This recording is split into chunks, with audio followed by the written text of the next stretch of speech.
ਜਿਹਦੇ ਕਰਕੇ ਡੈਡੀ ਨੂੰ ਅਚਾਨਕ ਵੈਂਟੀਲੇਟਰ ਤੇ ਜਾਣਾ ਪਿਆ। ਉਸ ਕਰਕੇ ਉਹਨਾਂ ਨੂੰ ਉਸ ਚੀਜ਼ ਦਾ ਜਿਹੜਾ ਉਹ ਅਟੈਕ ਜਿਹੜਾ ਡੈਡੀ ਨੂੰ ਲੱਗਿਆ, ਉਸ ਅਟੈਕ ਕਰਕੇ ਡੈਡੀ ਦੀ ਕਿਡਨੀ ਨੂੰ ਇਫੈਕਟ ਹੋ ਗਿਆ। ਸ਼ਾਇਦ kidney was got affected because of that. ਉਸ ਚੀਜ਼ ਨੂੰ ਲੈ ਕੇ ਡੈਡੀ ਫਾਈਟ ਨਹੀਂ ਕਰ ਸਕਦੇ।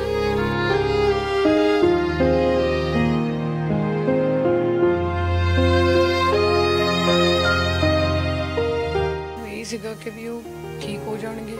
ਕਦੇ ਇਮੋਸ਼ਨਲ ਨਹੀਂ ਹੋਏ, ਨਾ ਹੀ ਉਹਨਾਂ ਨੂੰ ਕਦੇ ਡਰ ਲੱਗਿਆ, ਨਾ ਹੀ ਉਹਨਾਂ ਨੇ ਕਦੇ ਇਹ ਫੀਲ ਕੀਤਾ ਕਿ ਸ਼ਾਇਦ ਉਹਨਾਂ ਦੀ ਜਾਣ ਦਾ ਟਾਈਮ ਆ ਗਿਆ। ਕਿਸੇ ਨੂੰ ਵੀ ਨਹੀਂ ਸੀਗਾ, ਮੈਨੂੰ ਵੀ ਨਹੀਂ ਸੀ।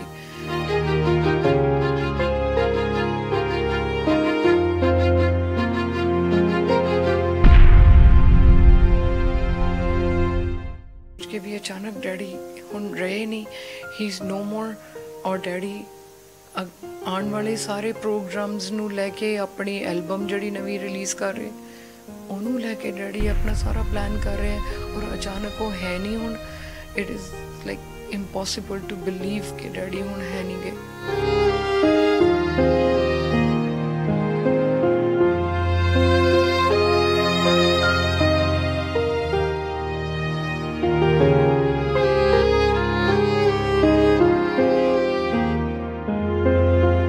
ਡੈਡੀ ਦਾ ਹਸਪੀਟਲ ਦਾ ਸਾਰਾ, ਘਰ ਵਿੱਚ ਨਰਸਿੰਗ ਸਟਾਫ ਤੋਂ ਲੈ ਕੇ ਹਸਪੀਟਲ ਬੈੱਡ ਤੁਸੀਂ ਦੇਖ ਹੀ ਚੁੱਕੇ ਹੋ, ਤਾਂ ਉਹ ਸਾਰਾ ਅਰੇਂਜਮੈਂਟ ਘਰੇ ਕੀਤਾ ਹੋਇਆ ਸੀ। ਡੈਡੀ ਨੂੰ ਕਿਸੇ ਚੀਜ਼ ਦੀ ਕਮੀ ਨਹੀਂ ਸੀ। He was having a very comfortable recovery mode 'ਤੇ ਸੀਗੇ ਆਪਣੇ। ਪਰ ਅਚਾਨਕ ਤਬੀਅਤ ਹੋਣ ਖਰਾਬ ਕਰਕੇ ਇਹ ਸਾਰਾ ਚੈਪਟਰ ਹੀ ਡੈਡੀ ਨੇ ਅਚਾਨਕ ਹੀ ਬਦਲ ਕੇ ਦਿੱਤਾ, ਕਲੋਜ਼ ਹੀ ਕਰਤਾ।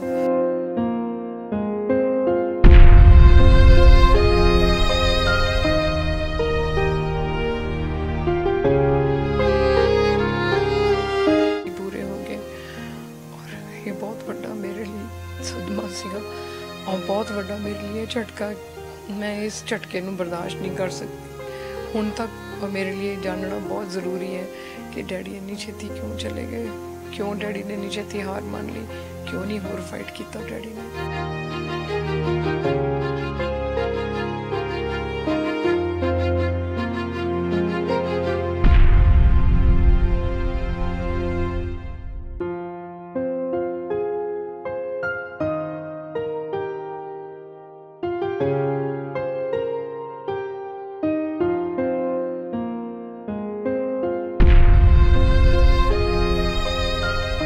पिछले लंबे समय तो बीमार चल रहे के दीप अज अपनी संसारिक यात्रा जी पूरी कर चुके हैं।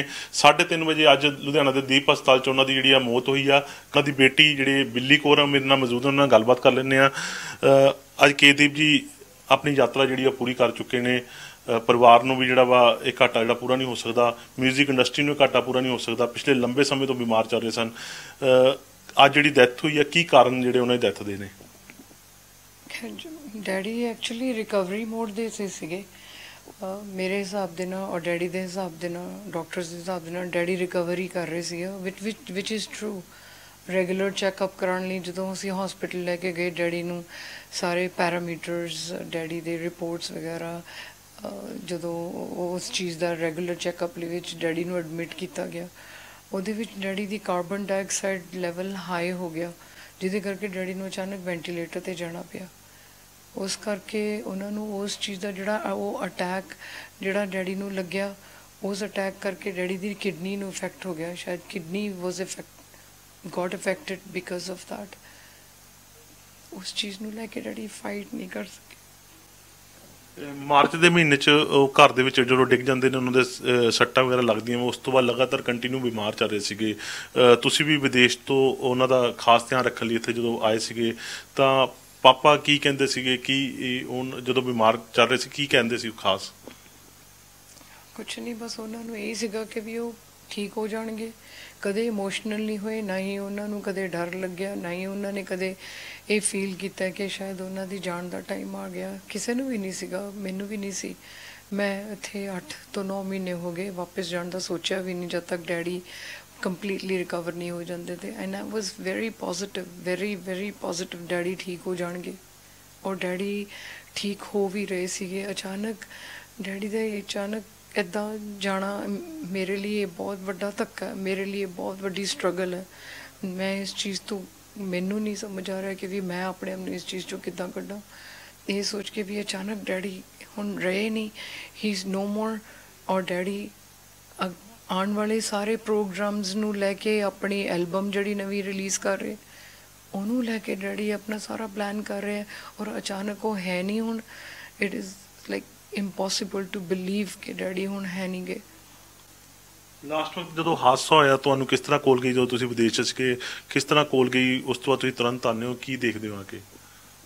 ਲਾਸਟ ਟਾਈਮ ਮਾਰਚ ਵਿੱਚ ਜੋ ਡੈਡੀ ਦਾ ਆਪਰੇਸ਼ਨ ਹੋਣਾ ਸੀਗਾ, it was a head injury under internal bleeding ਹੋਣ ਕਰਕੇ ਡੈਡੀ ਦੇ ਬਲੱਡ ਕਲੌਟ ਹੋ ਗਿਆ ਸੀ। ਉਹ ਮੈਂ ਪਹਿਲਾਂ ਵੀ ਕਾਫੀ ਇੰਟਰਵਿਊਜ਼ 'ਚ ਜ਼ਿਕਰ ਕੀਤਾ ਸੀ। ਇੰਟਰਨਲ ਬਲੀਡਿੰਗ ਹੋਣ ਕਰਕੇ ਡਾਕਟਰ DMC ਤੋਂ ਉਹਨਾਂ ਨੇ ਮੈਨੂੰ ਐਮਰਜੈਂਸੀ 'ਚ ਇੱਥੇ ਕਾਲ ਕੀਤੀ ਕੈਨੇਡਾ ਤੋਂ ਮੈਂ ਆ ਗਈ। ਆਪਰੇਸ਼ਨ ਵੀ ਹੋ ਗਏ, 2 ਆਪਰੇਸ਼ਨ ਸਕਸੈਸਫੁਲ ਹੋ ਗਏ, ਔਰ 3rd ਆਪਰੇਸ਼ਨ ਡੈਡੀ ਦਾ ਸੀਗਾ, ਟਿਊਮਰ ਡਿਵੈਲਪ ਹੋ ਰਿਹਾ ਸੀਗਾ। ਉਹ ਡੈਡੀ ਨੂੰ ਕਾਫੀ ਬੋਦਰ ਕਰਨ ਲੱਗਿਆ ਸੀ।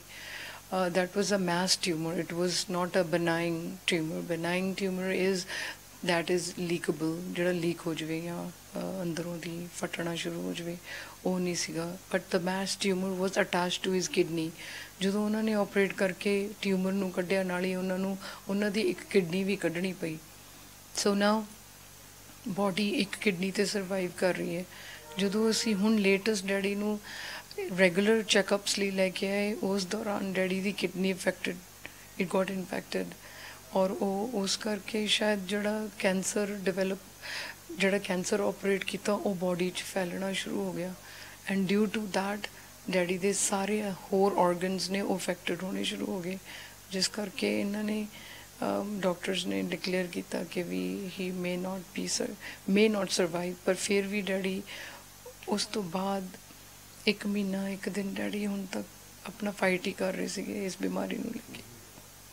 ਲਗਾਤਾਰ ਕੋਸ਼ਿਸ਼ ਕੀਤੀ ਜਾ ਰਹੀ ਸੀ, ਘਰੇ ਵੀ ਉਹ ਆ ਗਏ ਸੀਗੇ, ਘਰੇ ਵੀ ਤੁਸੀਂ ਪੂਰੇ ਇੰਤਜ਼ਾਮ ਜਿਹੜੇ ਕੀਤੇ ਸੀ, ਬੈੱਡ ਵੀ ਲਗਾਇਆ ਸੀ, ਨਰਸ ਸਪੈਸ਼ਲ ਵੈਂਟੀਲੇਟਰ ਵਗੈਰਾ ਘਰੇ ਰੱਖੇ ਸੀਗੇ। ਉਸ ਤੋਂ ਬਾਅਦ ਕਦੋਂ ਹਸਪੀਟਲ ਜਾਂਦੇ ਨੇ, ਤੇ ਅੱਜ ਜਦੋਂ ਡੈਥ ਹੁੰਦੀ ਹੈ ਤੇ ਕਿੰਨੇ ਕੋਈ ਡੈਥ ਹੋ ਜਾਂਦੀ ਹੈ, ਹਸਪੀਟਲ ਕਦੋਂ ਲੈ ਕੇ ਜਾਂਦੇ ਤੁਸੀਂ ਉਸ ਤੋਂ ਬਾਅਦ? ਸਾਰਾ ਅਰੇਂਜਮੈਂਟ ਡੈਡੀ ਦਾ, ਹਸਪੀਟਲ ਦਾ ਸਾਰਾ, ਘਰ ਵਿੱਚ ਨਰਸਿੰਗ ਸਟਾਫ ਤੋਂ ਲੈ ਕੇ ਹਸਪੀਟਲ ਬੈੱਡ ਤੁਸੀਂ ਦੇਖ ਹੀ ਚੁੱਕੇ ਹੋ, ਤਾਂ ਸਾਰਾ ਅਰੇਂਜਮੈਂਟ ਘਰੇ ਕੀਤਾ ਹੋਇਆ ਸੀ। ਡੈਡੀ ਨੂੰ ਕਿਸੇ ਚੀਜ਼ ਦੀ ਕਮੀ ਨਹੀਂ ਸੀ। He was having a very comfortable recovery mode 'ਤੇ ਸੀਗੇ ਆਪਣੇ। ਪਰ ਅਚਾਨਕ ਤਬੀਅਤ ਹੋਣ ਖਰਾਬ ਕਰਕੇ ਇਹ ਸਾਰਾ ਚੈਪਟਰ ਹੀ ਡੈਡੀ ਨੇ ਅਚਾਨਕ ਹੀ ਬਦਲ ਕੇ ਦਿੱਤਾ, ਕਲੋਜ਼ ਹੀ ਕਰਤਾ। ਅਤੇ ਉਸ ਚੀਜ਼ ਨੂੰ ਲੈ ਕੇ ਕਾਫੀ ਧੱਕਾ ਵੱਜਿਆ ਸਾਰੇ ਸੰਸਾਰ ਨੂੰ, ਖਾਸ ਕਰ ਮੈਨੂੰ, ਜਿਹੜਾ ਮੈਂ ਇਸ ਉਮੀਦ ਨਾਲ ਇੱਥੇ ਆਈ ਸੀਗੀ ਕਿ ਵੀ ਡੈਡੀ ਠੀਕ ਹੋ ਜਾਣਗੇ, ਔਰ ਠੀਕ ਵੀ ਹੋ ਰਹੇ ਸੀਗੇ। He was very positive about his health ਕਿ ਵੀ ਮੈਂ ਠੀਕ ਹੋ ਜਾਣਾ। ਉਹ ਤਾਂ ਵੱਡੇ ਪਲਾਨ ਕਰ ਰਹੇ ਸੀ ਮੇਰੇ ਨਾਲ।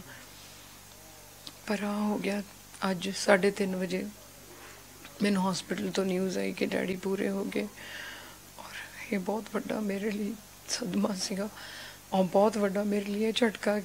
ਮੈਂ ਇਸ ਝਟਕੇ ਨੂੰ ਬਰਦਾਸ਼ਤ ਨਹੀਂ ਕਰ ਸਕਦੀ ਹੁਣ ਤੱਕ, ਔਰ ਮੇਰੇ ਲਈ ਜਾਣਨਾ ਬਹੁਤ ਜ਼ਰੂਰੀ ਹੈ ਕਿ ਡੈਡੀ ਇੰਨੀ ਛੇਤੀ ਕਿਉਂ ਚਲੇ ਗਏ, ਕਿਉਂ ਡੈਡੀ ਨੇ ਇੰਨੀ ਛੇਤੀ ਹਾਰ ਮੰਨ ਲਈ, ਕਿਉਂ ਨਹੀਂ ਹੋਰ ਫਾਈਟ ਕੀਤਾ ਡੈਡੀ ਨੇ। 8 ਤੋਂ 9 ਮਹੀਨੇ ਤੁਸੀਂ ਖੋਲ ਰਹੇ ਹੋ ਪਾਪਾ ਦੇ, ਤੇ ਕੀ ਗੱਲਾਂ ਕਰਦੇ ਹੁੰਦੇ ਸੀ? ਜਿਵੇਂ ਕਿ ਤੁਸੀਂ ਦੱਸਿਆ ਕਿ ਇੱਕ ਐਲਬਮ ਵੀ ਉਹਨਾਂ ਨੇ ਆਪਣੀ ਜਿਹੜੀ ਪੂਰੀ ਕਰਨੀ ਸੀਗੀ ਐਲਬਮ ਨੂੰ, ਸੋ ਉਸ ਐਲਬਮ ਨੂੰ ਹੁਣ ਤੁਸੀਂ ਅੱਗੇ ਕੰਟੀਨਿਊ ਚਲਾਓਗੇ, ਕਿੱਦਾਂ ਕਰੋਗੇ? ਹਾਂ, ਕਾਫੀ ਡੈਡੀ ਨੇ ਮੇਰੇ ਨਾਲ ਇਸ ਚੀਜ਼ਾਂ ਨੂੰ ਪਲਾਨ ਤਾਂ ਹਰ ਚੀਜ਼ ਦਾ ਕਰਦੇ ਸੀ। ਸ਼ੋਅ ਬਿਜ਼ਨਸ ਨੂੰ ਲੈ ਕੇ, ਹਰ ਚੀਜ਼ ਨੂੰ ਲੈ ਕੇ ਉਹ ਪਲਾਨ ਕਰਦੇ ਸੀਗੇ। ਇਸ ਐਲਬਮ ਨੂੰ ਲੈ ਕੇ ਡੈਡੀ ਨੇ ਸੋਚਿਆ ਨਹੀਂ ਸੀਗਾ ਕਿ ਵੀ ਮੈਨੂੰ ਕੰਪਲੀਟ ਕਰਨੀ ਪਊਗੀ। ਉਹ ਖੁਦ ਹੀ ਇਸ ਚੀਜ਼ ਲਈ ਬਹੁਤ ਜ਼ਿਆਦਾ ਪ੍ਰਭਾਵਿਤ, ਬਹੁਤ ਹੈਵੀ ਸੀਗੇ ਕਿ ਵੀ ਮੈਂ ਇਹ ਕਰਨੀ ਹੈ ਕੰਪਲੀਟ ਵੀਡੀਓ। ਔਰ ਕਿਸ ਤਰ੍ਹਾਂ ਦੀ ਐਲਬਮ ਸੀ, ਕਿਸ ਤਰ੍ਹਾਂ ਪੂਰੀ ਕਰੂੰਗੇ ਹੁਣ, ਕਿਸ ਤਰ੍ਹਾਂ ਦੀ ਐਲਬਮ ਸੀਗੀ? ਖੈਰ 2 ਐਲਬਮਸ ਨੇ, ਇੱਕ ਤਾਂ ਸ਼ਿਵ ਕੁਮਾਰ ਬਟਾਲਵੀ ਦੀ ਡੈਡੀ ਨੇ ਨਿਊ ਵਰਜ਼ਨ ਕੱਢਣਾ ਸੀਗਾ, ਦੂਜਾ ਮੁਹੰਮਦ ਰਫੀ ਦੇ ਡੈਡੀ ਕਾਫੀ ਫੈਨ ਰਹੇ ਨੇ, ਔਰ ਪਰਸਨਲ ਵੀ ਕਨੈਕਸ਼ਨ ਸੀਗੇ ਉਹਨਾਂ ਦੇ, ਤਾਂ ਉਹਨਾਂ ਦੇ ਵੀ ਗਾਣੇ ਕਹਿੰਦੇ ਵੀ ਮੈਂ ਉਹ ਰਿਕਾਰਡ ਕਰੂੰਗਾ। ਉਹ ਵੀ ਸਾਰੇ ਰਿਕਾਰਡ ਹੋ ਗਏ, ਸਾਰੇ ਵੋਕਲ ਸਾਰੇ ਚਲੇ ਗਏ, ਉਹਨਾਂ ਦੀ ਐਡੀਟਿੰਗ ਵਗੈਰਾ ਬਸ ਉਹ ਹੋ ਰਹੀ ਸੀਗੀ। ਡੈਡੀ ਇਸ ਵਿੱਚ ਬਿਮਾਰ ਹੋਣ ਕਰਕੇ ਉਹ ਵਿੱਚ ਰਹਿ ਗਿਆ। ਹੁਣ ਮੈਂ ਹੀ ਕੋਸ਼ਿਸ਼ ਕਰੂੰਗੀ ਕਿ ਵੀ ਮੈਂ ਉਹਨੂੰ ਕੰਪਲੀਟ ਕਰਾਂ। ਇੰਡਸਟਰੀ ਵੱਲੋਂ ਕੋਈ ਕੋਲ ਆ ਰਹੀ ਹੈ ਕਿ ਹੁਣ ਪਾਪਾ ਨਹੀਂ ਰਹੇ ਹੈਗੇ ਨੇ, ਇੰਡਸਟਰੀ ਵੱਲੋਂ ਕੋਈ ਕੋਲ ਆ ਰਹੀ ਹੈ, ਕੋਈ ਸਰਕਾਰ ਵੱਲੋਂ ਕੋਈ ਕੋਲ? ਸਾਰਿਆਂ ਵੱਲੋਂ ਕਾਲ ਆ ਰਹੀ ਹੈ, ਇੱਦਾਂ ਦੀ ਗੱਲ ਨਹੀਂ ਹੈ, ਮੈਨੂੰ ਉਹਦੀ ਕੋਈ ਸ਼ਿਕਾਇਤ ਨਹੀਂ। ਸਾਰੇ ਬਹੁਤ ਪਿਆਰ ਸਤਿਕਾਰ, ਬਹੁਤ ਰਿਸਪੈਕਟ ਨਾਲ ਸਾਰੇ ਕਰ ਰਹੇ ਨੇ, ਲੀਡਰਸ ਤੋਂ ਲੈ ਕੇ ਸਿੰਗਰ, ਐਕਟਰਸ, ਪੰਜਾਬੀ ਇੰਡਸਟਰੀ ਨੂੰ ਲਿੰਕ ਕਰਨ ਵਾਲੇ ਜਿੰਨੇ ਵੀ, ਪੁਲਿਸ ਡਿਪਾਰਟਮੈਂਟ, ਐਨੀਥਿੰਗ, ਕਿਸੇ ਨੂੰ ਵੀ ਤੁਸੀਂ ਕਹਿ ਦਿਓ, ਸਾਰੇ ਨਾਲ ਨੇ, ਸਾਰੇ ਬਹੁਤ ਪਿਆਰ ਦਿਖਾ ਰਹੇ, ਬਹੁਤ ਇੱਜ਼ਤ, ਬਹੁਤ ਭਰਪੂਰ, ਬਹੁਤ ਇੱਥੋਂ ਤੱਕ ਕਿ ਵੀ ਉਹ ਵਿਚਾਰੇ ਦੇ all are very sensitive towards dad. ਉਹਨਾਂ ਨੂੰ ਜਿੰਨਾ ਅਫਸੋਸ ਹੋਇਆ, ਜਿੰਨਾ ਝਟਕਾ ਲੱਗਿਆ, ਮੈਨੂੰ ਇਸ ਗੱਲ ਦੀ ਖੁਸ਼ੀ ਹੋਈ ਹੈ ਕਿ ਵੀ ਉਹ ਆਪਣੀ ਖੁਸ਼ੀ ਉਹ ਦਿਖਾ ਰਹੇ ਨੇ ਕਿ ਵੀ ਉਹਨਾਂ ਨੂੰ ਇਸ ਜਿਹੜਾ ਝਟਕਾ ਸਿਰਫ ਮੈਨੂੰ ਇਕੱਲੀ ਨੂੰ ਨਹੀਂ ਲੱਗਿਆ, ਉਹਨਾਂ ਸਾਰਿਆਂ ਨੂੰ ਵੀ ਉਨਾ ਹੀ ਲੱਗਿਆ। ਕੀ ਕਹਿਣਾ ਚਾਹੋਗੇ? ਬਹੁਤ ਵੱਡੀ ਇੰਡਸਟਰੀ ਨੂੰ ਦੇਣ ਹੈਗੀ ਆ, ਪਿੱਛੇ ਅਸੀਂ ਫੋਟੋਆਂ ਦੇ ਸਕਦੇ ਹਾਂ, ਬਹੁਤ ਵੱਡੇ ਕਲਾਕਾਰਾਂ ਨਾਲ, ਬਾਲੀਵੁੱਡ ਸਟਾਰ ਨਾਲ ਉਹਨਾਂ ਨੇ ਕੰਮ ਕੀਤਾ ਵਾ। ਸਰਕਾਰ ਤੋਂ ਕਿਸੇ ਤਰ੍ਹਾਂ ਦੀ ਕੋਈ ਡਿਮਾਂਡ ਕਰਦੇ ਹੋ ਤੁਸੀਂ?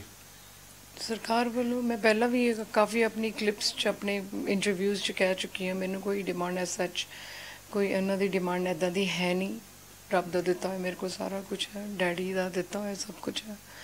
ਬਟ ਇਹ ਸੀਗਾ ਕਿ ਵੀ ਡੈਡੀ ਨੂੰ ਪਦਮ ਸ਼੍ਰੀ ਅਵਾਰਡ ਮਿਲੇ, ਉਹ ਮੇਰੀ ਹੁਣ ਵੀ ਉਹੀ ਡਿਮਾਂਡ ਹੈ, ਡੈਡੀ ਨੂੰ ਪਦਮ ਸ਼੍ਰੀ ਅਵਾਰਡ ਮਿਲਣਾ ਚਾਹੀਦਾ। ਪੰਜਾਬ ਸਰਕਾਰ ਵੱਲੋਂ ਵੀ ਉਹਨਾਂ ਨੂੰ ਸਪੈਸ਼ਲ ਇੱਕ ਅਵਾਰਡ ਦਿੱਤਾ ਗਿਆ ਸੀਗਾ, ਔਰ ਤੇ ਵੀ ਤੁਸੀਂ ਪਿਛਲੀ ਵਾਰੀ ਇੰਟਰਵਿਊ 'ਚ ਗਿਆ ਸੀਗਾ, ਜੋ ਅਵਾਰਡ ਦਿੱਤਾ ਗਿਆ ਉਹ ਜਿਹੜਾ ਵਾ ਅਵਾਰਡ ਅਧੂਰਾ ਹੈਗਾ ਵਾ। ਬਿਲਕੁਲ, ਉਹ ਅਵਾਰਡ ਅਧੂਰਾ ਹੀ ਰਹਿ ਗਿਆ। ਵੈਸੇ ਉਹਨਾਂ ਨੇ ਉਹਦਾ ਮੈਨੂੰ ਕੋਈ ਸਿਸਟਮ ਸਮਝ ਨਹੀਂ ਆਇਆ, ਬਸ ਉਹ ਦਿੱਤਾ ਸੀਗਾ, ਸਟੇਟ ਅਵਾਰਡ ਸੀਗਾ ਬਾਈ ਪੰਜਾਬ ਗਵਰਨਮੈਂਟ। ਉਹਦੇ ਬੈਨੀਫਿਟਸ ਨੂੰ ਮੈਂ ਲੈ ਕੇ ਜ਼ਰੂਰ ਕਹਿ ਰਹੀ ਸੀਗੀ ਕਿ ਉਹਦੇ ਬੈਨੀਫਿਟਸ ਕੀ ਨੇ, ਡੈਡੀ ਨੂੰ ਉਹ ਬੈਨੀਫਿਟ ਸਾਰੇ ਮਿਲਣੇ ਚਾਹੀਦੇ ਸੀਗੇ। ਹੁਣ ਉਹਦੇ ਬੈਨੀਫਿਟਸ ਕੀ ਨੇ, ਕੁਛ ਨਹੀਂ ਮੈਨੂੰ ਇਸ ਚੀਜ਼ ਦਾ ਪਤਾ, ਅੱਜ ਤੱਕ ਨਹੀਂ ਲੱਗਿਆ। ਸੋ I don't know Padma Shri ਦੇ ਅਵਾਰਡ ਦੇ ਵੀ ਕੀ ਬੈਨੀਫਿਟ ਨੇ, ਮਗਰ ਫਿਰ ਵੀ ਉਹ ਇੱਕ ਨੋਬਲ ਅਵਾਰਡ ਹੈ। ਉਹ ਇੱਕ ਸ਼ਖਸੀਅਤ ਨੂੰ ਮਿਲਣਾ ਚਾਹੀਦਾ, ਡੈਡੀ ਵਰਗੇ ਪਰਸਨੈਲਿਟੀ ਨੂੰ ਮਿਲਣਾ ਚਾਹੀਦਾ, ਉਹ ਡਿਜ਼ਰਵ ਕਰਦੇ ਆ। ਜੇ ਉਹਨਾਂ ਦੇ ਜਿੰਦੇ ਜੀ ਮਿਲ ਜਾਂਦਾ, ਉਹ ਉਹਨਾਂ ਨੇ ਭਰਪੂਰ ਹੋ ਜਾਣਾ ਸੀਗਾ। ਹੁਣ ਮੈਂ ਕੋਸ਼ਿਸ਼ ਕਰੂੰਗੀ ਕਿ ਉਹਨਾਂ ਦੇ ਬਾਅਦ ਵਿੱਚ ਵੀ ਉਹਨਾਂ ਨੂੰ ਇਹ ਅਵਾਰਡ ਮਿਲੇ। ਸੋ ਕੱਲ ਦਾ ਥੋੜਾ ਪ੍ਰੋਗਰਾਮ ਦੱਸ ਦਿਓ, ਕੀ ਰੱਖਿਆ ਗਿਆ ਕੱਲ? ਕ੍ਰਿਮੀਨੇਸ਼ਨ ਕਿੰਨੇ ਵਜੇ ਹੈਗਾ, ਕਿਹੜੀ ਜਗ੍ਹਾ ਹੋਵੇਗਾ?